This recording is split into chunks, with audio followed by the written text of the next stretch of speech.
नमस्कार विद्यार्थी मित्रांनो, मी श्रावण पवार. बेसिक मॅथमॅटिक्सच्या आपल्या व्हिडिओ लेक्चर सिरीजमध्ये तुम्हा सगळ्यांचं पुन्हा एकदा मी मनापासून स्वागत करतो. मित्रांनो, फर्स्ट युनिट आपलं सुरू आहे ज्याचं नाव आहे अल्जेब्रा. याचं एंड सेमिस्टर एक्झाममध्ये असणारं वेटेज आहे 20 मार्क्सचं आणि यातलं जे पहिलं चॅप्टर आहे लॉगेरिथम, हे चॅप्टर आपलं सुरू आहे. या चॅप्टरमध्ये आपण बेसिक गोष्टी डिस्कस करतोय. सुरुवातीला मी तुम्हाला इंट्रोडक्शन पार्टमध्ये लॉगेरिथम काय असतं हे आपण बघितलं. नंतर एक्सपोनेन्शियल फॉर्मला लॉगेरिथमिक फॉर्ममध्ये कन्वर्ट करणं, एक लॉगेरिथमिक फॉर्मला एक्सपोनेन्शियल फॉर्ममध्ये कन्वर्ट करणं, ह्या गोष्टी आपण पहिल्या लेक्चरमध्ये बघितल्या. त्यानंतर सेकंड लेक्चरमध्ये मित्रांनो आपण लॉज ऑफ इंडायसेस डिस्कस केले. त्यासोबत कॉमन लॉगेरिथम आणि नॅचरल लॉगेरिथम हे दोन प्रकार बघितले. ज्या लॉगेरिथमचा बेस असतो 10 ज्याला आपण कॉमन लॉगेरिथम म्हणतो, ज्याचा बेस असतो ई त्याला आपण नॅचरल लॉगेरिथम म्हणतो. आणि नॅचरल लॉगेरिथमला कॉमन लॉगेरिथमच्या स्वरूपामध्ये लिहिण्यासाठीचा एक फॉर्म्युला पण आपण डिस्कस केलेला आहे. त्यानंतर दोन बेसिक महत्त्वाच्या प्रॉपर्टीज आपण बघितल्या लॉगेरिथमच्या, की लॉगेरिथम ऑफ 1 असेल ऑफ एनी बेस तर याचं उत्तर नेहमी लिहायचं 0. लॉगेरिथम एखाद्या नंबरचा तुम्ही काढताय आणि बेस पण तोच नंबर आहे तर त्याचं उत्तर लिहायचं डायरेक्टली 1. इथपर्यंतचा पार्ट आपला संपला आहे. या लेक्चरमध्ये मित्रांनो लॉगेरिथमचे जे काही लॉज आहेत, जे काही नियम आहेत लॉगेरिथमचे, ते नियम आपण समजून घेणार आहोत ह्या लेक्चरमध्ये. मग ह्या लेक्चरमध्ये तुमचं सगळं बेसिक जे आहे ते संपून जाईल. नेक्स्ट लेक्चरपासून मग आता यांचं अप्लिकेशन कसं करायचं क्वेश्चन सॉल्व करताना ते मी तुम्हाला शिकवणार आहे. ओके, बेसिक महत्त्वाचा पाया एकदा मजबूत झाला ना, हे बेसिक जर तुमच्या नोट्समध्ये आलेत, तुम्ही व्यवस्थित लिहून घेतलेत, मग त्या नोट्स समोर ठेवायच्यात आणि त्याचं अप्लिकेशन कसं करतात एक्झाम्पल सॉल्व करताना ते मात्र आता आपण नेक्स्ट लेक्चरपासून शिकूयात. आता लॉज ऑफ लॉगेरिथमवरती सगळ्यांनी लक्ष द्या. बघा, लॉगेरिथमचे जे काही नियम आहेत ते आपण आता इथं समजून घेणार आहोत. लॉज ऑफ लॉगेरिथम, ठीक आहे. मी टायटल टाकतो इथं.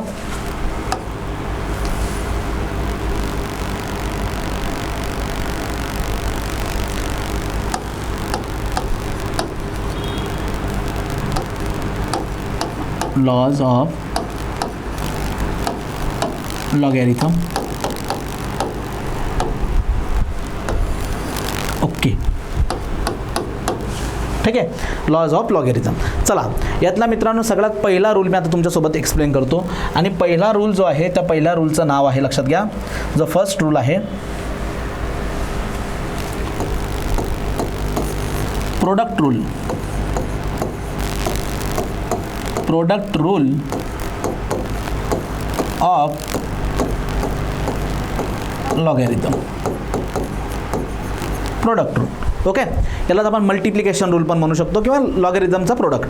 बघा, आता हा रूल काय आहे एक्झॅक्टली लक्ष द्या माझ्याकडे सगळ्यांनी. बघा, जर का एखादा नंबर अशा फॉर्ममध्ये लिहिलेला असेल log of m into n to the base a. बघा लक्षात घ्या, log of m into n प्रोडक्टच्या फॉर्ममध्ये असेल एखादा नंबर आणि टू द बेस असेल any base. Suppose a base आहे तो ई असू शकतो, तो 10 असू शकतो. तर मित्रांनो याला आपण असं लिहू शकतो, log of separate m to the base a plus log of n to the base a. अशा पद्धतीने आपण म्हणजे मल्टिप्लिकेशनची जी टर्म आहे ते आपण ॲडिशनच्या फॉर्ममध्ये काय करू शकतो, लिहू शकतो. हा जो काही नियम आहे याला म्हणतात product rule of the logarithm. Product rule. तर हा रूल अतिशय महत्त्वाचा आहे मित्रांनो. बघा, हा रूल जो आहे खूप महत्त्वाचा रूल आहे. ओके, याला मी स्टार करून ठेवतो इथं. आता बघा याचा वापर कसा करायचा, याचा वापर कसा करायचा. मी याच्या खाली एक एक्झाम्पल घेतो. बघा, एक्झाम्पल घेतो मी याच्या खाली.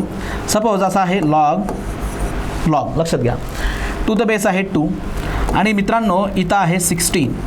इथं काय आहे 16. तर या 16ला बघा आपण कसं लिहू शकतो, किती वेज आहेत आपल्याकडे लिहिण्याचे ते बघा लक्षात घ्या. याला आपण असं लिहू शकतो का, बघा, लॉग ऑफ 2 हा जो काही 16 आहे याला मी लिहू शकतो 2 इंटू 8. बरोबर का नाही, 2 इंटू 8. काही विद्यार्थी म्हणतील सर 16ला 1 इंटू 16 पण लिहिता येतं. बरोबर. 4 इंटू 4 पण लिहिता येतं. बरोबर. सो नंबर ऑफ वेज आहे, त्यापैकी मी एक वे इथं सिलेक्ट करतो 2 इंटू 8. मग आता बघा रे, इथं हे प्रोडक्टच्या फॉर्ममध्ये का नाही, मग हा नियम जर का वापरायचा असेल, ह्या संख्या प्रोडक्टच्या फॉर्ममध्ये बेस आहे 2, तर अकॉर्डिंग टू दिस रूल आपण त्याला असं लिहू शकतो, लॉग ऑफ पहिला नंबर 2 विथ बेस 2 अधिक लॉग ऑफ दुसरा नंबर काय आहे 8 टू द बेस 2. त्याला असं आपण लिहू शकतो. हा झाला कुठला कशाचा नियम आहे, हा लॉगॅरिथमचा प्रोडक्ट रूल. मग काही विद्यार्थी आणखी इथं थोडंसं क्युरियस होऊन प्रश्न विचारतील स्वतःला की सर असंच आपण काहीतरी मागे शिकलोय बघा बेसिक प्रॉपर्टीजमध्ये की लॉग ऑफ 2 आणि तोच जर का बेस असेल तर याचं उत्तर नेहमी काय लिहायचं 1.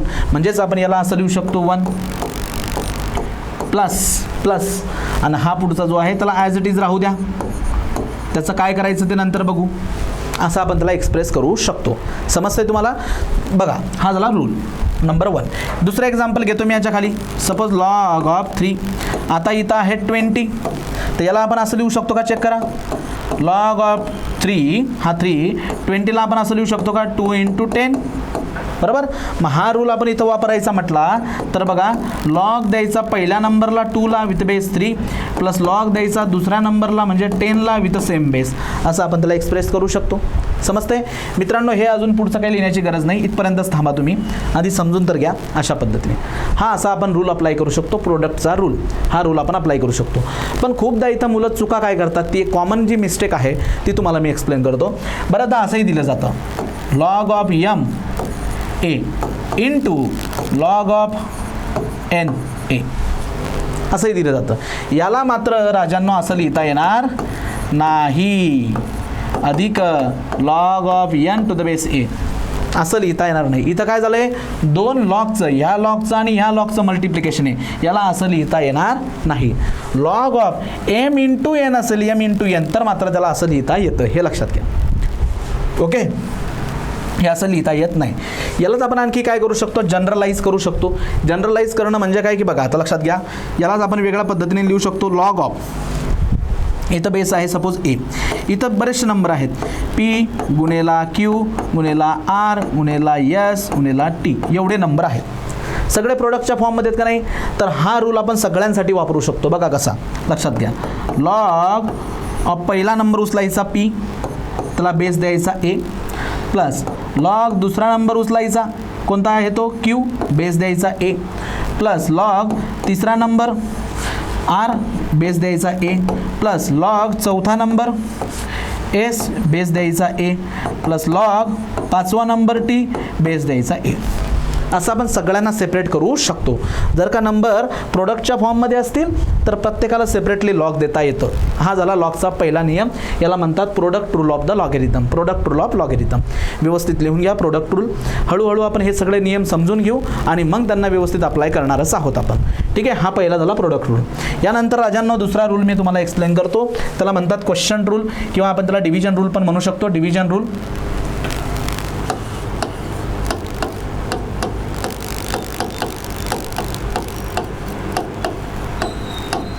रूल ऑफ लॉगॅरिथम किंवा याला म्हणतात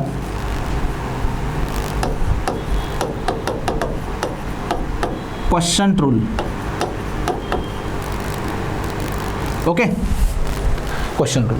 सो डिव्हिजन रूल. ठीक आहे, आता हा रूल काय बघा, लक्षात घ्या. डिव्हिजन रूल याला असं लिहिणार आपण, log of m divided by n to the base A. जसं प्रिव्हियस केसमध्ये दोघांचं मल्टिप्लिकेशन त्या नंबरचं, तसं इथं आता डिव्हिजन. तर मित्रांनो याला आपण मल्टिप्लिकेशन असेल तर बेरीज होते, ॲडिशन होते, डिव्हिजन असेल तर सबट्रॅक्शन होते. याला असं लिहायचं, लॉग ऑफ न्यूमरेटरचा number m to the base A minus log of डिनॉमिनेटरचा नंबर n मायनस ए, असं त्याला सेपरेटली लिहिता येतं. पण इथं सुद्धा कॉमन मिस्टेक काय होते, हा रूल झाला जसं मी तुम्हाला मागे सांगितलं बघा प्रोडक्टमध्ये, तसं इथं बरेचसे विद्यार्थी मिस्टेक काय करतात ते तुम्हाला सांगतो. हा झाला आपला बेसिक रूल. ते काय करतात लक्षात घ्या की लॉग ऑफ सर वरती आहे m to the base A आणि खाली आहे log n to the base A. मग याला आम्ही असं लिहू शकतो का, log of n to the base A. मित्रांनो इथं सेपरेट लॉग आहे. सेपरेट लॉगला सबट्रॅक्शनच्या फॉर्ममध्ये लिहिता येत नाही. सेपरेट लॉगला असं लिहिता येत नाही, लक्षात घ्या. जर m डिवायडेड बाय n असेल, नंबरची डिव्हिजन झाली असेल तर मात्र लिहिता येतं, हे लक्षात घ्या. यालाच आपण जनरलाइज फॉर्ममध्ये असं लिहू शकतो, लॉग ऑफ बेस आहे ए, P divided by Q divided by R divided by S divided by T. असा जर का असेल तर याचा जनरलाइज फॉर्म आपण असं लिहू शकतो, लॉग द्यायचा पहिल्या नंबरला P with base A minus log द्यायचा दुसऱ्या नंबरला R with base Q with base A minus log of R with base A log of S minus log of S with base A minus log of T with base A. हा झाला generalise form. हा कोणता form झाला? Generalise form. So असं तुम्ही generalise करू शकतात. याला थोडंसं बाजूला ठेवतो मी, ही कॉमन मिस्टेक आहे, ही करायची नाही आहे. ठीक आहे, हा झाला जनरलाइज फॉर्म. आता तुम्हाला एक्झाम्पलच्या मदतीने मित्रांनो हे समजून सांगतो बघा. सो एक्झाम्पल लक्षात घ्या. सपोज असं आहे लॉग ऑफ 4 किंवा log of 10 to the base 2 असं आहे. याला बघा असं लिहू शकतो का आपण? Log to the base 2. हा जो काही 10 आहे मित्रांनो, याला असं लिहू शकतो का आपण? 20 डिवायडेड बाय 2. बरोबर, 20 डिवायडेड बाय 2 असं लिहू शकतो. बरोबर, असं एक लिहू शकतो आपण. मग आता हा रूल मला अप्लाय करायचा आहे. एम बाय एन आहे ना, तर बघा रूल काय? लॉग ऑफ 20 पहिल्या नंबरला द्यायचा विथ बेस 2 मायनस लॉग दुसरा नंबर 2 टू द बेस 2 असं आपण त्याला लिहू शकतो. याचं लक्षात.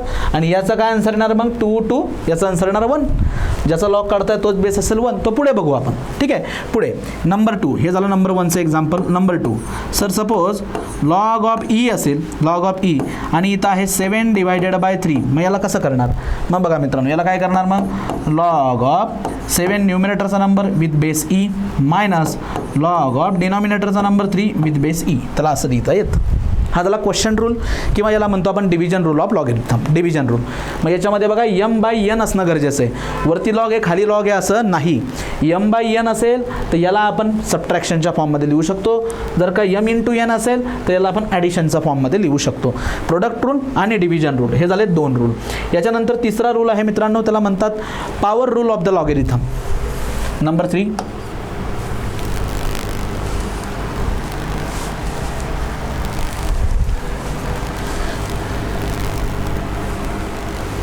Number 3 power rule of logarithm. Okay, काय रूल आहे तो लक्षात घ्या. बघा power rule of logarithm. Power rule काय की जर का अशा पद्धतीने असेल बघा, हा आहे लॉग चा बेस आहे log of M to the base A आणि एमची पॉवर आहे एन. लक्षात घ्या, कुणाचं पॉवर म्हणतोय मी? एमची पॉवर आहे एन. तो जो नंबर आहे त्याचा पॉवर असेल एन. तर मित्रांनो हा एन जो डायरेक्टली पुढे लिहिता येतो आपल्याला. हा एन पुढे घ्यायचा, log of M to the base A असं त्याला लिहिता येतो.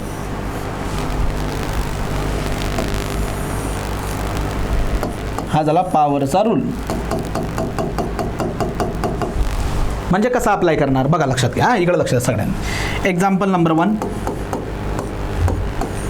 सपोज आहे log of 16 to the base 4.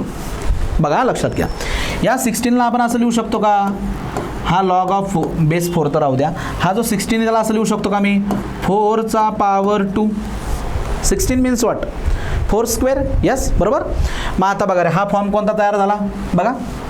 M raised to the power N. म्हणजे हा एन मला पुढे लिहिता येतो. मग या 2ला जर का मी असं पुढे घेतलं 2 टाईम, मग आता काय राहणार? Log of 4 to the base 4. मग राजांनो हे प्रॉपर्टी तर आपण शिकलोय. Log of 4 to the base 4 काय आन्सर असतं? 1.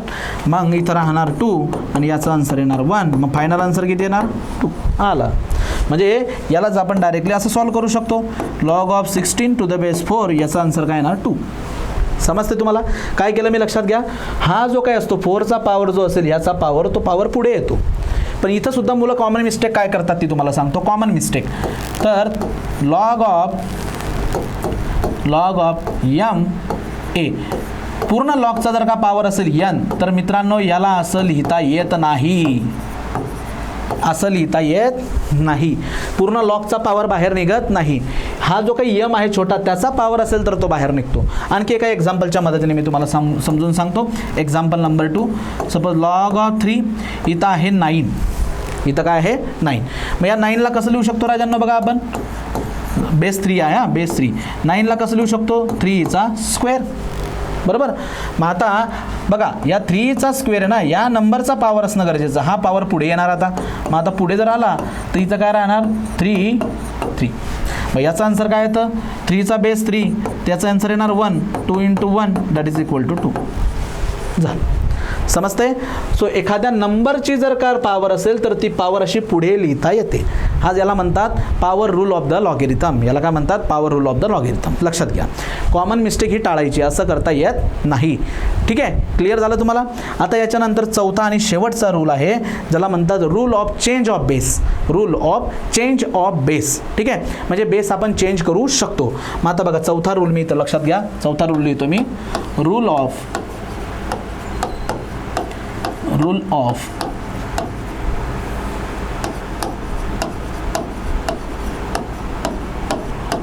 Change of base. ओके, काय रूल आहे तो आधी रूल समजून घ्या. बघा, rule of change of base, जर log of M to the base N असेल, ठीक आहे. आता हा अशा पद्धतीचं एक्सप्रेशन आहे. याच्यामध्ये मला लॉगची व्हॅल्यू काढायची एमची, पण बेस कोणता? Base N. पण आता जर का मला एन बेस असताना याची व्हॅल्यू माहिती नाही आहे तर मी एका वेगळ्या बेसमध्ये त्याला कन्वर्ट करू शकतो. वेगळा बेस म्हणजे कोणता? तो कुठलाही असू शकतो. बेस 10 असू शकतो, बेस ई असू शकतो. तर याला आपण काय करू शकतो? एका आर्बिटरी बेसमध्ये कन्वर्ट करू शकतो, नवीन बेसमध्ये. म्हणजे हे एक्सप्रेशन आपण असंही लिहिता येतं. बघा लक्षात घ्या, log of M divided by log of N. आता इथं बेस बघा, मात्र बेस क्लिअर आहे का? इथं बेस आहे एन, तर हा एम घ्यायचा वरती, हा एन घ्यायचा खाली, आणि कोणता तरी आर्बिटरी बेस तुम्ही इथं लिहू शकतात ए. ठीक आहे, म्हणजे एका वेगळ्या बेसमध्ये तुम्ही कन्वर्ट करू शकतात. मग आता मी त्याला एक्झाम्पलच्या मदतीने समजून सांगतो. इथं सपोज एक्झाम्पल नंबर 1 बघा, log of 3 to the base 2 हे मला सॉल्व करायचं आहे by using base 10. By using base 10. तर याला बेस 10चा वापर करू कसं सॉल्व करता येईल? बघा लक्षात घ्या, लॉग ऑफ 3 हा 3 न्यूमरेटरला घ्यायचा, बेस द्यायचा 10. लॉग ऑफ 2 बेस द्यायचा 10 बाय युझिंग बेस 10. सो याला म्हणतात चेंज ऑफ बेस. सो इथं बेस होता 2, पण आता इथे बेस मी कशात कन्वर्ट केला? 10मध्ये. याला म्हणतात चेंज ऑफ बेस. किंवा दुसरं एक्झाम्पल घेतो मी, लॉग ऑफ 5 डिवायडेड बाय 4 म्हणजे 5 टू द बेस 4. आता याला एक्सप्रेशनला मला लिहायचं आहे in terms of E base. In terms of E base लिहू शकतो कसं?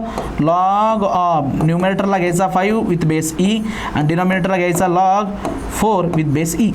सो याला म्हणतात चेंज ऑफ बेस. तर एका लॉगला आपण काय करू शकतो?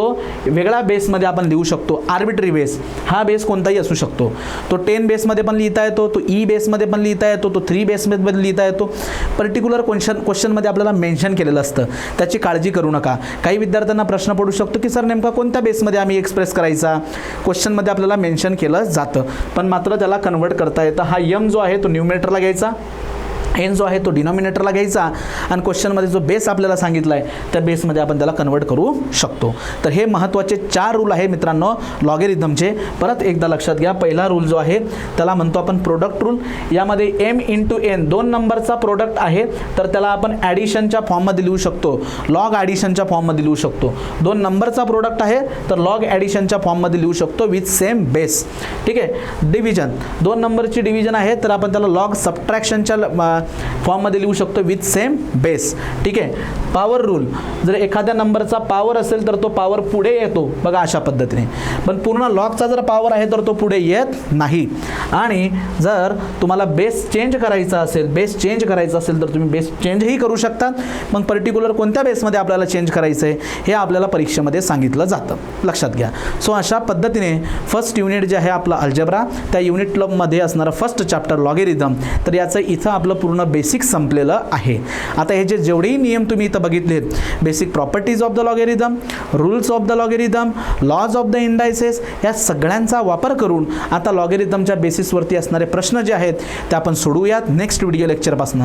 त्या प्रश्नांना आता हे नियम कसे वापरायचे, त्याची तयारी कशी करायची, हे सगळं मी तुमच्याकडनं करून घेईल. त्यासोबतच आतापर्यंत MSBTने जे प्रश्न विचारलेत त्या प्रश्नांमध्ये हे नियम कसे वापरायचे ते सुद्धा आपण 1 बाय 1 आता पुढच्या व्हिडिओ लेक्चरपासून समजून घेणार आहोत. आता आपण इथं थांबूयात. तुम्हाला जर का ह्या नियममध्ये काही अडचणी असतील, काही समजलं नसेल तर तुम्ही कॉन्टॅक्ट करून त्या गोष्टी माझ्याकडनं क्लिअर करून घेऊ शकतात. ओके, चला मग आता इथं आपण थांबूयात. थँक्यू.